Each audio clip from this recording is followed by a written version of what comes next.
Bon alors aujourd'hui on est sur un rasson improvisé pour la fête de la musique et du coup on a Guillaume. En vertical. Salut. Oh non, en vertical. Donc Guillaume il a une Mazda RX-8 qu'on essaiera de clipper. Ouais, moi aussi c'est Guillaume, salut, ça va? Lui aussi c'est Guillaume. Voilà. Il y a deux Guillaume, Guillaume. on se connaît. On va essayer de tourner la vidéo au calme. Du coup il va nous présenter, donc il a une RX-8 et il a aussi une Peugeot, une MT-09, voilà. une Yamaha de 2013. Une MT. On peut tourner en paix s'il vous plaît. Ça va être balancé sur YouTube hein les gars. Non mais franchement, je vais prendre une photo à la verticale là comme ça. Non c'est bien. Ta gueule toi, mauvais genre. Bon, alors on la refait. Bonjour, du coup voici Guillaume. Salut. Donc on va vous présenter une Yamaha MT-09. Alors, tu l'as depuis quand d'abord? Depuis quasiment un an. Ok. À savoir que j'avais avant une autre MT-09, donc le même modèle mais en version 2017, donc la dernière. Et j'ai eu un accident 3 mois après, donc j'ai racheté ce modèle là un peu moins cher et un petit peu plus personnalisé, même beaucoup plus.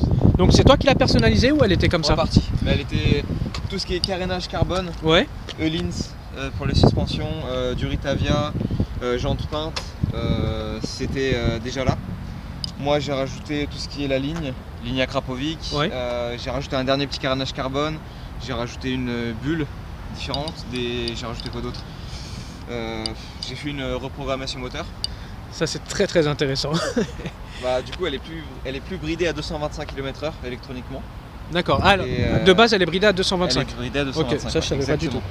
Et du coup maintenant je suis monté à 245 récemment, mais elle monte logiquement à 270. Bien sûr sur circuit, le 245. Oui, autoroute allemande. Ouais, sur autoroute allemande du coup. Coquin, ouais, coquin. Du coup tout à l'heure, parce que j'ai pu l'essayer très brièvement, donc moi mon ressenti c'est que bon, bah, moi je roule avec le R6 qui est là-bas, t'accélères, pourtant j'ai mis tout mon poids à l'avant, la moto se lève, du coup c'est propre au MT-09. C'est ouf. Donc ça c'est d'origine, tu peux nous expliquer ce que c'est s'il te plaît? Ça c'est pas d'origine, ça a été rajouté par contre, tu vois il y a tellement de pièces que j'ai oublié de le préciser, c'est le premier proprio qui a mis ça. D'accord. C'est donc amortisseur de direction hyper pro. En neuf, ça vaut environ 350-400 €. Okay. Et ça évite à la moto, la 09 en l'occurrence, on est victime, de guidonner à haute vitesse. Et c'est vrai que si je le désactive au max, si je le rends le plus léger possible, ouais. La 09, enfin la moto à 150 en pleine accélération, elle a tendance à guidonner.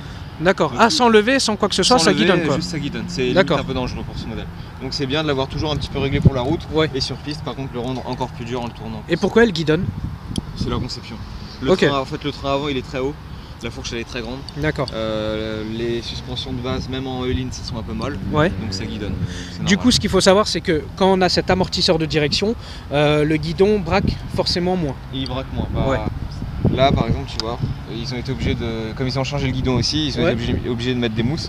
Et logiquement, avec le guidon d'origine et sans ça, le guidon il braque quand même beaucoup plus. Ok. En plus, vu que j'ai testé les deux, en ayant eu les deux modèles, je m'en suis rendu compte direct. D'accord.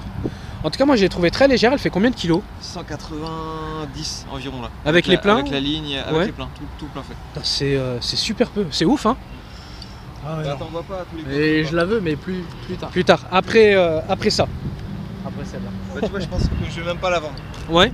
Parce qu'elle est tellement personnalisée. Bah ouais, tu l'as complètement préparé. Bah tu vois, ça va du garde-boue arrière au carénage sous la selle. Donc tout ça, c'est toi qui les as mis, hein? Ça, c'était déjà avant. Moi, j'ai fini en mettant un carénage carbone ici pour finir. D'accord. Mais le garde-boue, il est en carbone aussi. Là, c'est un covering, il faut que je le refasse, mais c'est censé être en carbone.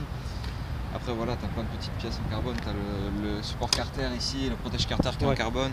T'as un shifter que j'ai installé moi, par contre. D'accord. Donc t'es pas obligé d'appuyer sur l'embrayage pour... C'est ça, exactement. Ça, j'ai installé moi. Oh, fallait me le dire, j'aurais testé tout à l'heure. Ouais, t'aurais pu, hein. Mais du coup, est-ce que tu la conseillerais à quelqu'un qui sort d'un A2? Enfin, qui sort du A2 directement, il veut une nouvelle bécane, il va acheter une MT-09. Ça dépend s'il a la tête sur les épaules, mais concrètement, la moto, la MT-09 en général, elle est très facile. Moi j'ai pris une 09 2017, elle était très simple. Ouais.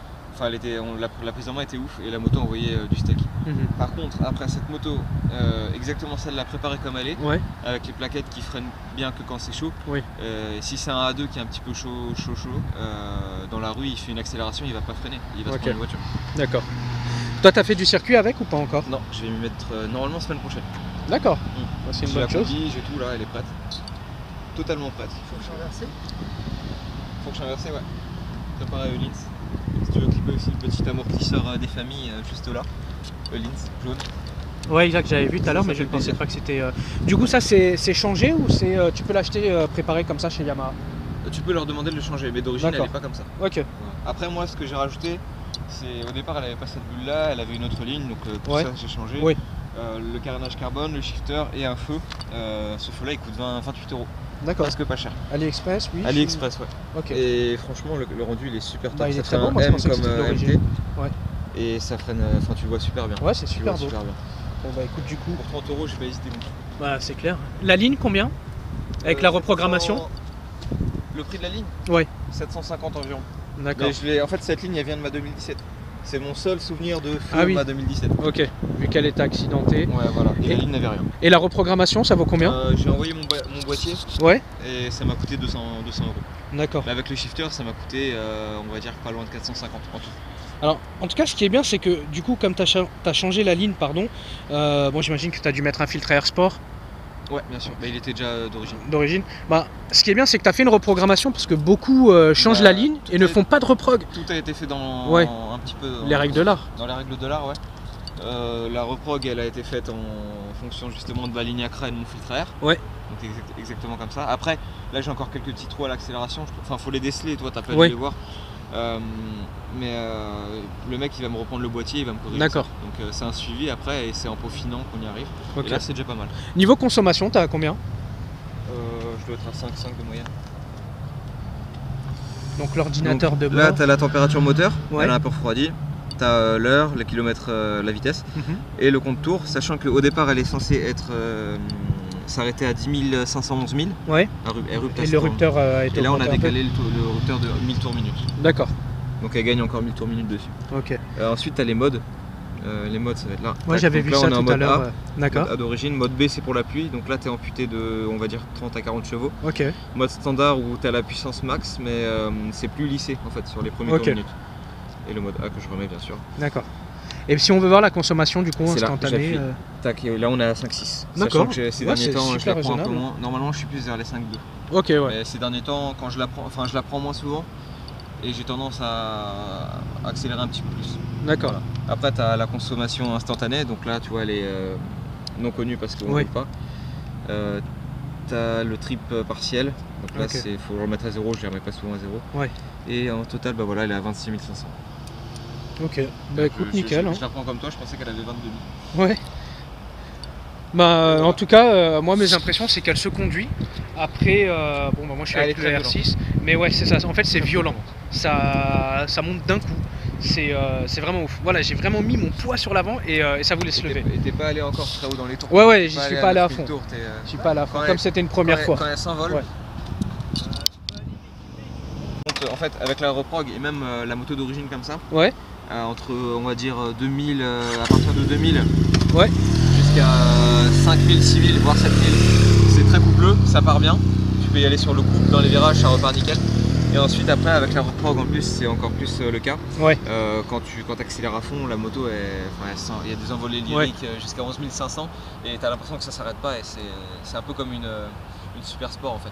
Tu vas rupter vers 15 000, 16 000, là tu ruptes à 11 500 ou 12 000, mais c'est déjà, c'est kiffant. Le 0 à 100, tu sais en combien tu le fais ou pas? J'ai jamais testé. Ouais. Normalement, on doit le faire en. Tu dois être à 3 secondes. Environ 3 secondes 4 peut-être. Ouais. Je sais pas trop. J'avoue que c'est plutôt en reprise que je me fais kiffer. Est-ce que tu peux nous faire écouter le son bien sûr. De l'Acra? Ça dure pas. Hein. Ouais. Non, ça devrait aller.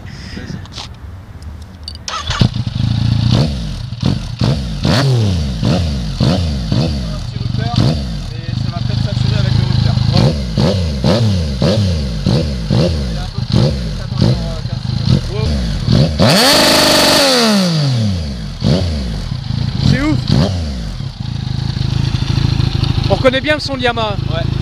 Bah, le son du rupteur du coup il est pas pareil. Ouais. Là on a un rupteur qui est très rapproché. Alors que normalement le rupteur est. Quand il y a la coupure en fait il y a des écarts. Ouais. Tu le sens en fait. Il faut comparer deux modèles côte à côte mais là ça se sent. D'accord. Donc là en gros elle utilise son plein potentiel de régime moteur. Ok. Bah écoute, merci beaucoup Guillaume. Pas de soucis. Du coup, est-ce que tu as autre chose à rajouter sur cette moto? Tu sais on est dans les combien en occasion ou pas? De quoi? Tu sais ça vaut combien en occasion ou pas? Ça vaut pas cher une 09, ça vaut 5 à 6 000. D'accord. Après, elle, j'ai fait c'est moins cher qu'une MT-07. Exactement, parce C'est qu'il y a ouf. moins de demandes. Et moi, j'ai fait une affaire de ouf. C'était à 2 heures de route, mais j'y suis allé. Ouais. Et en fait, la petite histoire, c'est que je l'ai touché à 6005. Avec moins de 6000 km, donc quasiment neuf. C'était une affaire en or, et équipé à peu près comme ça, et, enfin équivalent. Oui.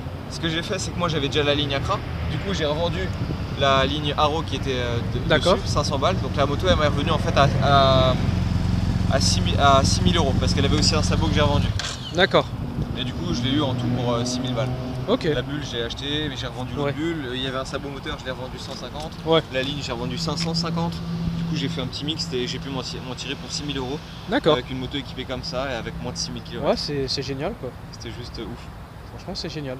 Exactement comme ça quoi. Ça marche. Bon bah écoute, merci beaucoup Guillaume. Du coup, on peut te retrouver. Non, c'est à ce Guillaume là dont je parle. Le vrai.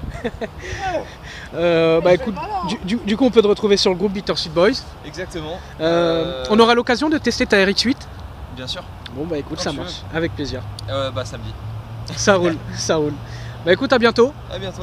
Ça marche. Tchuss. À bientôt, j'espère que la vidéo vous a plu. Si oui, n'hésitez pas à mettre un like, un commentaire. Si vous avez des questions sur la bécane, bah, n'hésitez pas aussi en commentaire. Guillaume se fera un plaisir de vous répondre. Et si vous voulez voir autre chose au niveau des essais, que ce soit moto ou voiture, bah, dites-le moi aussi, comme c'est tout nouveau. Voilà, j'ai besoin de vos avis. Et n'hésitez pas à partager un max. À bientôt.